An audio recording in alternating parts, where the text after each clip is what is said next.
मोह निशातम देख विषेक अखंड तिमारुए सुखधामी पूर्ण प्रकाश भयोर में हिम द्वैत गयो लखे ललामी सद्गुण कुंज खिली मनु मानस कर्मोलोक दुरे भोगामी आत्म रूप विराज रहे गुरुदेव को बारंबार नमामि गुरुदेव को बारंबार नमामि ब्रह्मचर्य प्रति स्वखंड धृति सुकृति सन्मार्ग किए जनतय प्रकृति से परे विकृति को हरे संस्कृति संताप कियो जिन छय जगति में जितेंद्र करी जागृति निर्मल सद ज्ञान दियो निरुभय श्रोता समान सभी बोलो श्री सतगुरुदेव भगवान की श्री सतगुरुदेव भगवान की श्री सतगुरुदेव भगवान की श्री सतगुरुदेव भगवान की जय। परम पूजनीय स्वामी निश्चल दास जी कृत विचार सागर ग्रंथ का अध्ययन 171वां प्रसंग है। 89 नंबर दोहा चतुर्थ तरंग।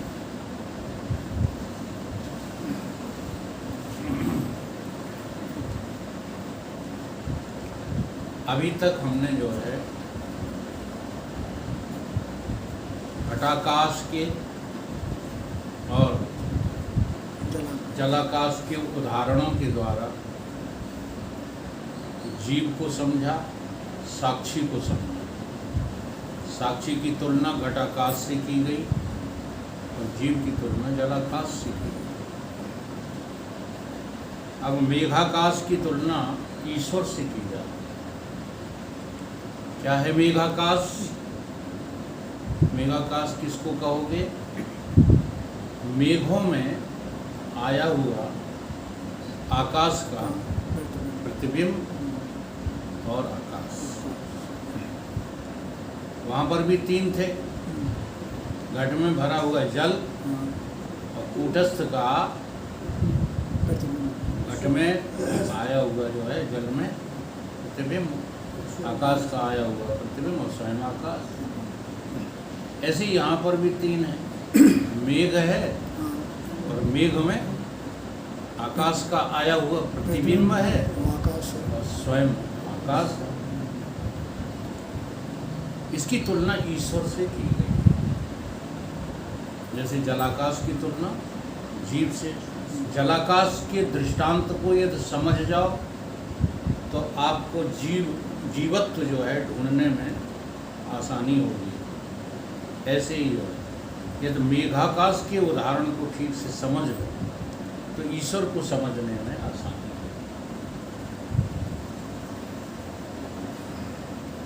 क्या तुलना की गई है? वो कहते हैं चित छाया माया विषय अधिष्ठान संयुक्त मेघ व्योम सम ईश सो अंतर्यामी मुक्त। अंतर्यामी मुक्त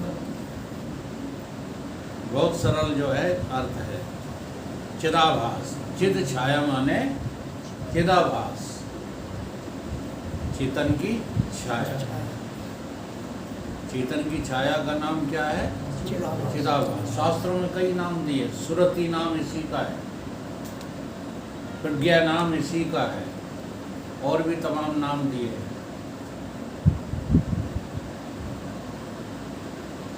हनुमान चालीसा में इसी को लेकर के जो है ये दोहा लिखा गया है। श्री गुरु चरण सरोज रज निज मन मुकुर सुधार, बरनौ रघुवर विमल जस जो दायक चार। श्री गुरु के चरण की रज क्या है? यही छाया। श्री गुरु के चरण की रज का नाम क्या है? यही छाया। अब देखो, साधारण अर्थ समझने वाले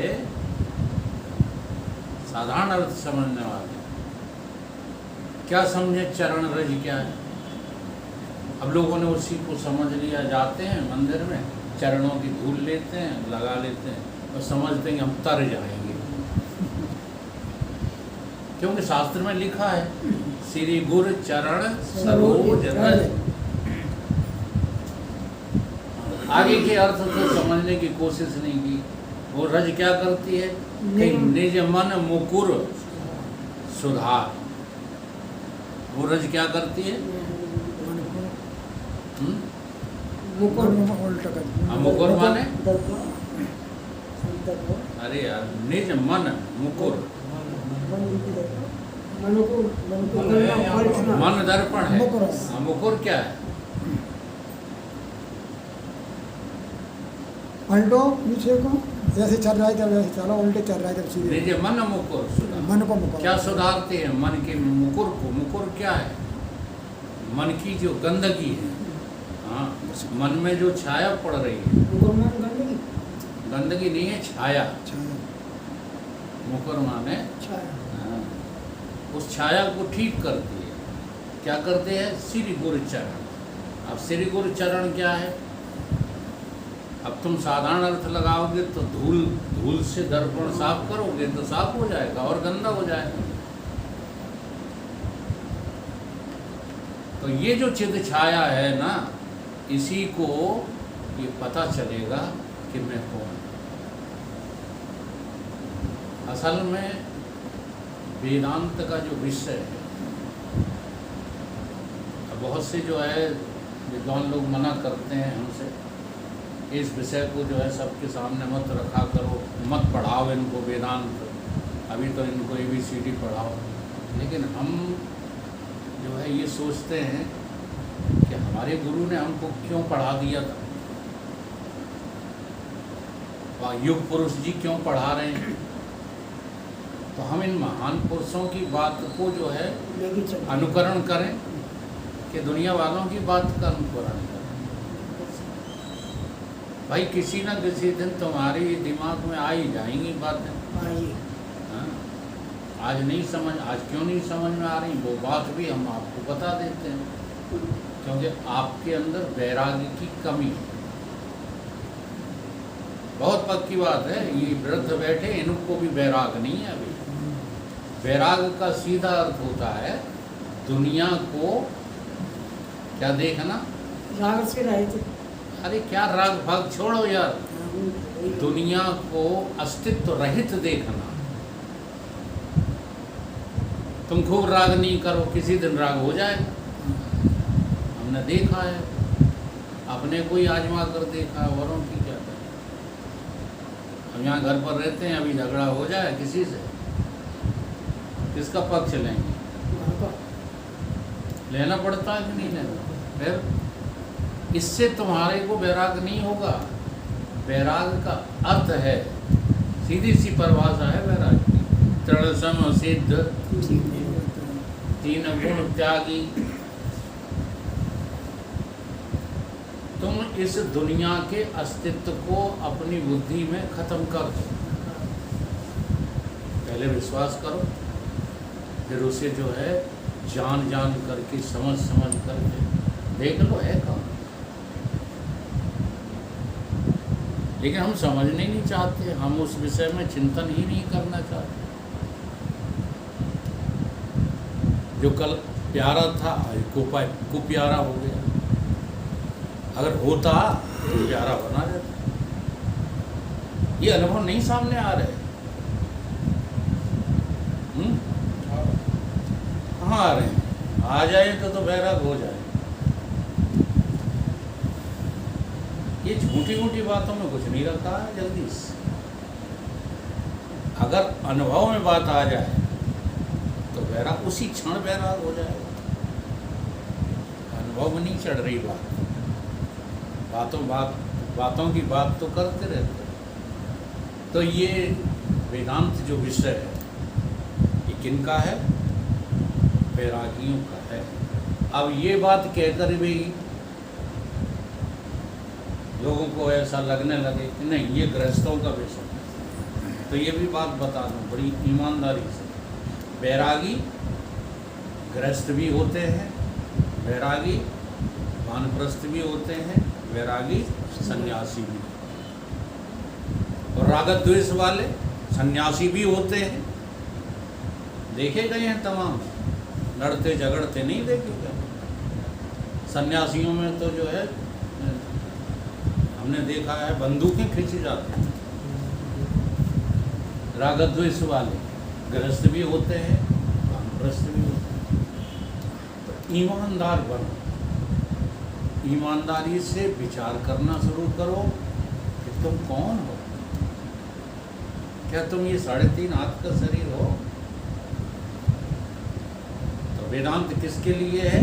जो 3.5 हाथ के शरीर को टोटली नकार देता है, उसके लिए है। वेदांत ही नहीं, परमात्मा की चाह भी उन्हीं के अंदर पैदा होती है जो देह को मैं मानना बंद कर। नहीं तुम परमात्मा को चाहोगे ही नहीं। परमात्मा की फोटो से अपनी वासनाओं की पूर्ति चाहते रहते हो, वो भी फोटो से। सच्चे दिल से तो तुम परमात्मा को पुकारते ही नहीं। अगर सच्चे दिल से पुकारा होता तो परमात्मा तुरंत हाजिर होते हैं, आरत रूप में, अर्थार्थी रूप में तुरंत हाजिर होते हैं। लेकिन विश्वास नहीं, विश्वास थोड़े ही है। लेकिन उन बातों से किसी भी साधक को कोई सरोकार नहीं रखना चाहिए। क्यों? क्योंकि शास्त्रों में एक सिद्धांत है, काहू न को सुख दुख कर दाता, निज कृत कर्म भोग सौ दाता। ये जो सुख दुख है ना, ये अनुकूलता प्रतिकूलता है संसार की, ये तुम्हारे कर्मों का फल है। इसमें ईश्वर का जो है कोई रोल नहीं है, किसी देवता का इसमें कोई रोल नहीं। तुम्हें कोई देवता कुछ नहीं देता। कर्मों के सिद्धांत की बात है ये। तो न तो कर्मों का सिद्धांत मानो, न उपासना का सिद्धांत मानो, न ज्ञान का सिद्धांत की कोई सिद्धांत नहीं मानते। बस अंधर भसोटा लगे, कर्म भी अंदर भसोटा कर रहे हैं, उपासना भी अंदर भसोटा ही लगे हैं लोग, और ज्ञान भी अंदर भसोटा ही संग्रह करते रहते हैं, किताबी कीड़े बनते हैं। वेदांत यही समझाना चाहता है कि ये अंदर भसोटा लगना बंद करो।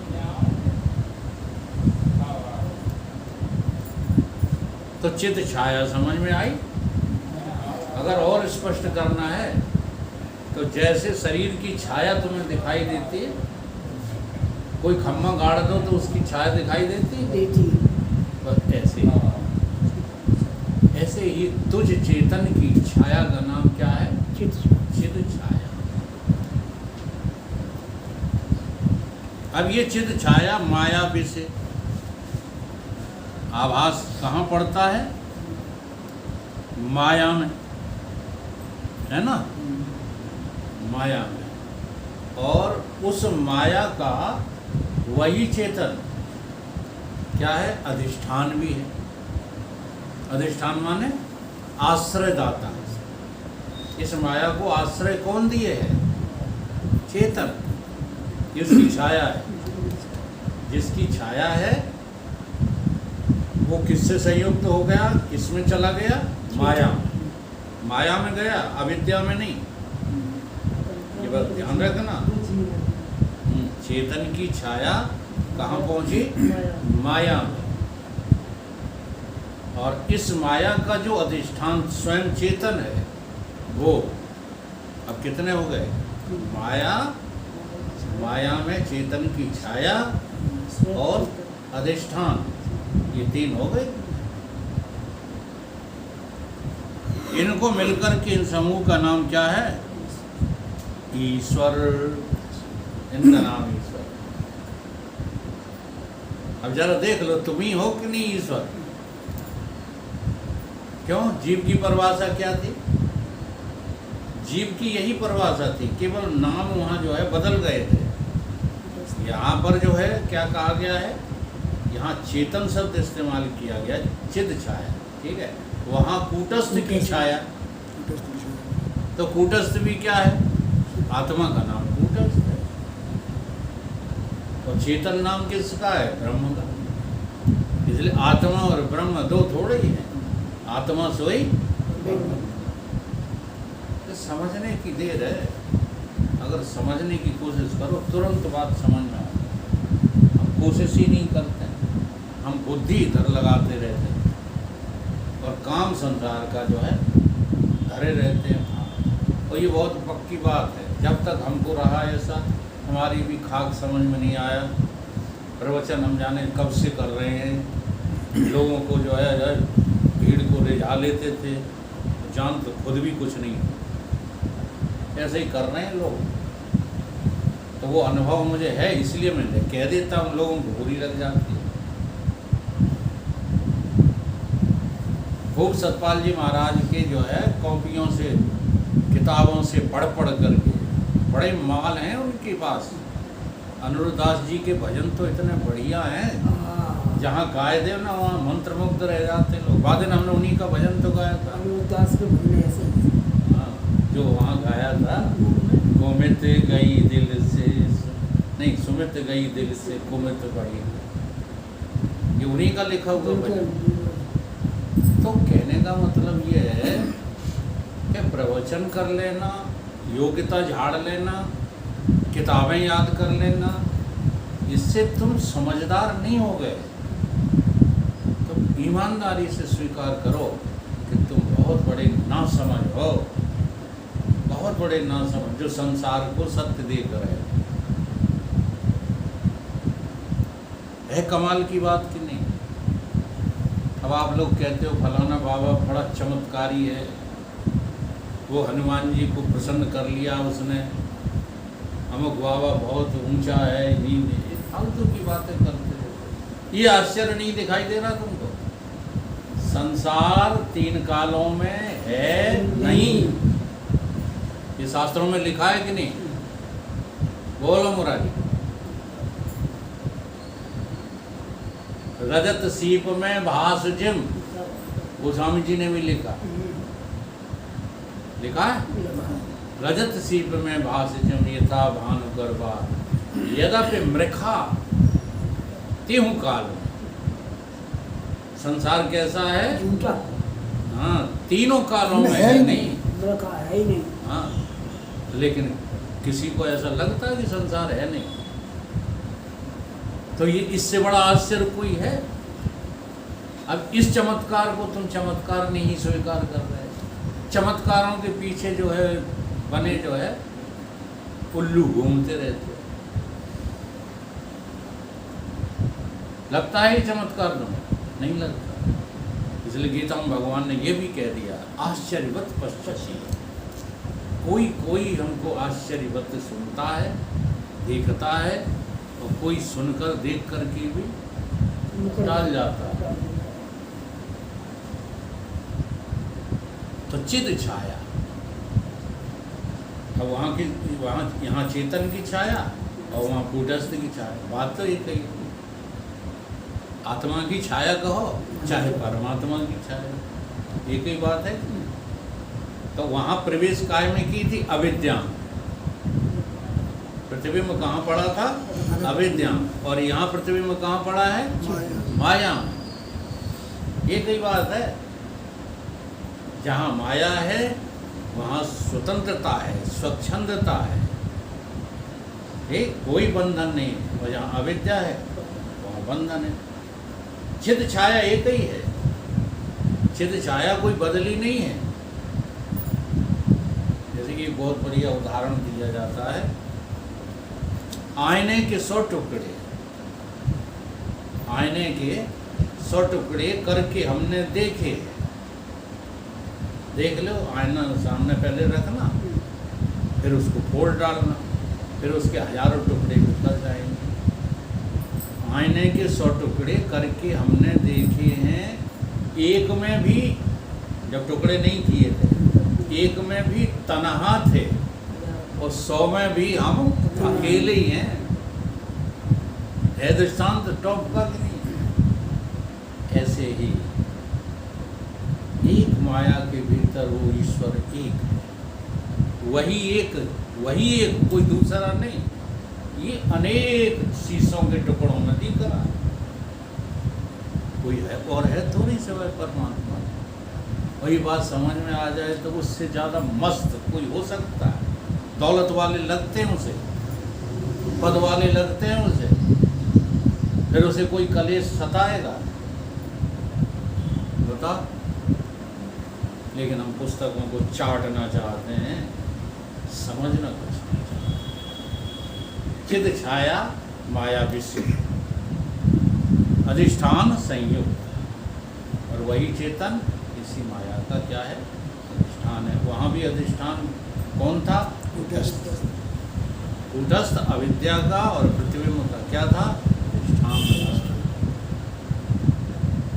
तो उदाहरण दे दिया कैसे? मेघाकाश की तरह।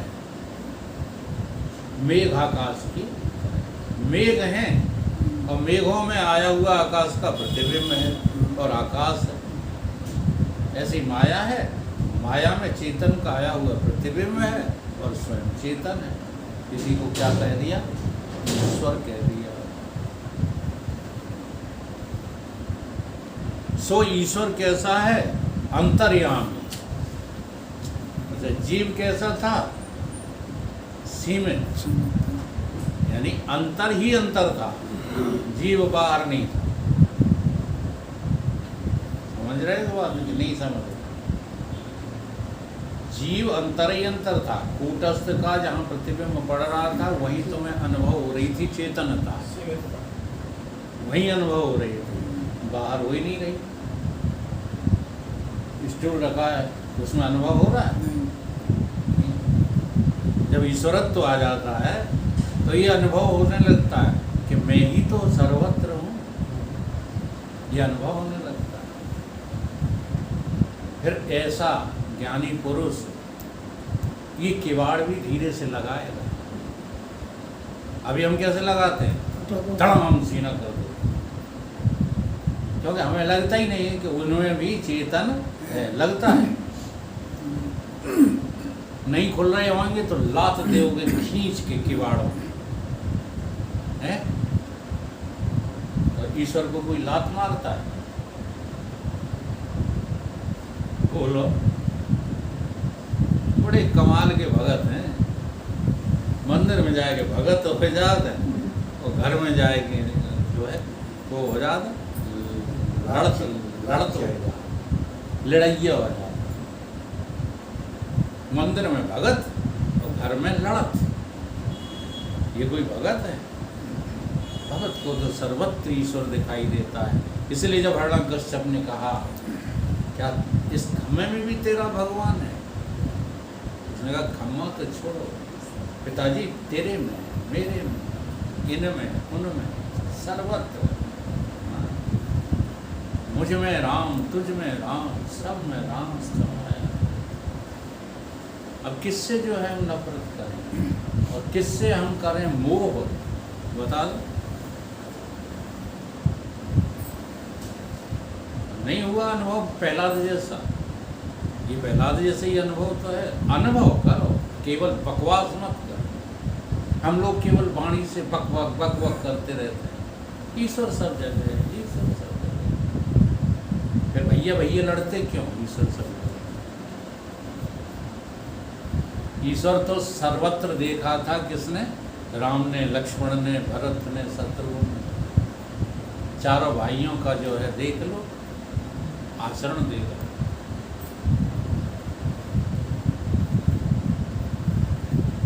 लवणासुर नाम का राक्षस सीता को राम के राज्याभिषेक के बाद हमला किया अयोध्या पर।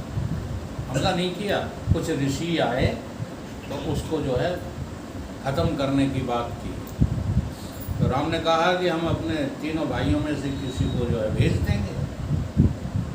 शत्रुघ्न का मुंह लटक गया। देख, राम तुरंत पहचान गए। राम ने कहा, भाई लघु भ्राता शत्रुघ्न, तुम आज उदास क्यों? उन्होंने कहा, भैया उदासी वाली तो बात है नहीं। क्या उदासी?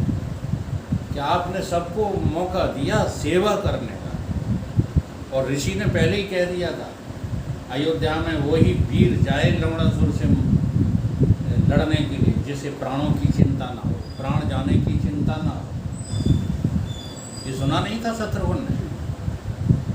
सुनी थी ये बात, फिर भी प्राणों की चिंता न करते हुए शत्रुघ्न कहते हैं, भैया तुमने सबको मौका दिया लेकिन मुझे आज तक कोई मौका नहीं दिया।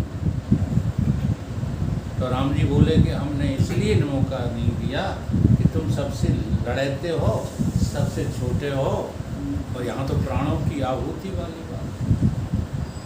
तो शत्रुघ्न कहते हैं कि भैया प्राणों का लालच देख करके मुझसे धर्म छीनना चाहते हो? इसको कहते हैं आत्मज्ञानी।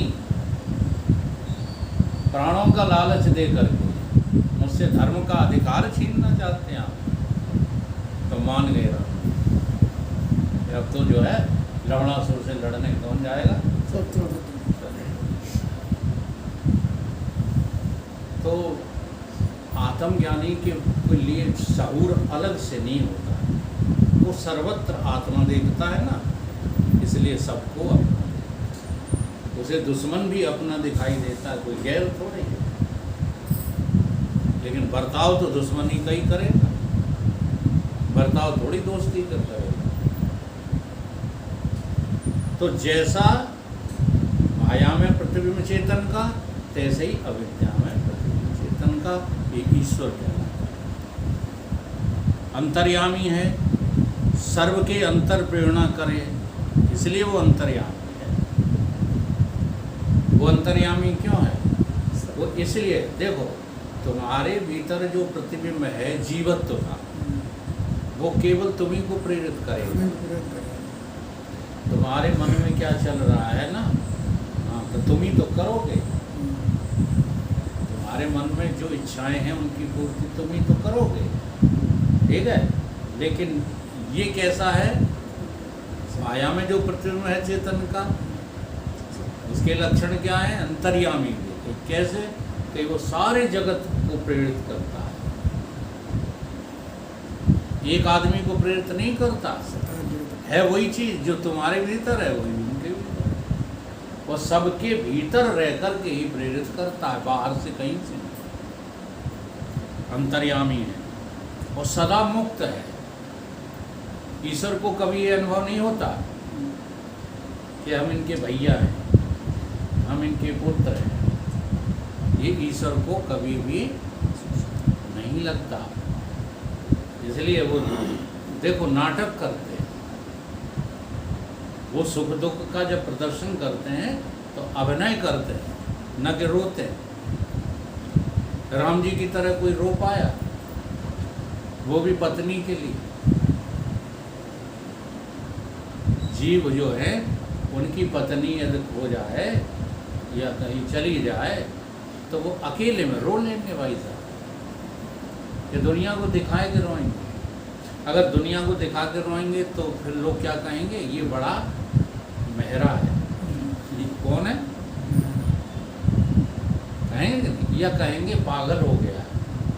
दो ही बातें कहेंगे। लेकिन राम जी ने सारे ब्रह्मांड को दिखाया, तो ये अभिनय था कि नहीं था? कोई लता पत्रों से पूछता है, कोई पशु पक्षियों से पूछता है,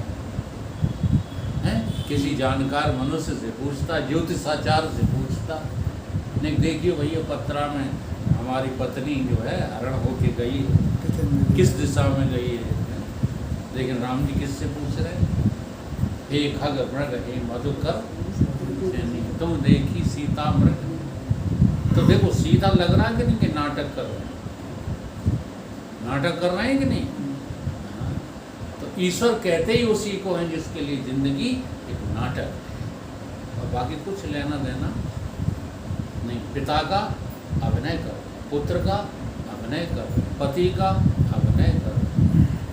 हम लोग अभिनय कर रहे हैं, जरा से संकट पड़ जाते मूड पटकते हो, अभिनय होता है। तो ईश्वर क्या है? अभिनय करता है, सदा मुक्त। सदा मुक्त का अर्थ क्या है? कभी बंधन में नहीं आता है, क्योंकि उसको अपने स्वरूप में कोई भी आवरण नहीं होता। उस चिदाभास को दिखता है कि मैं चिदाभास नहीं हूँ, मैं तो साक्षात ब्रह्म हूँ, व्यापक चेतन।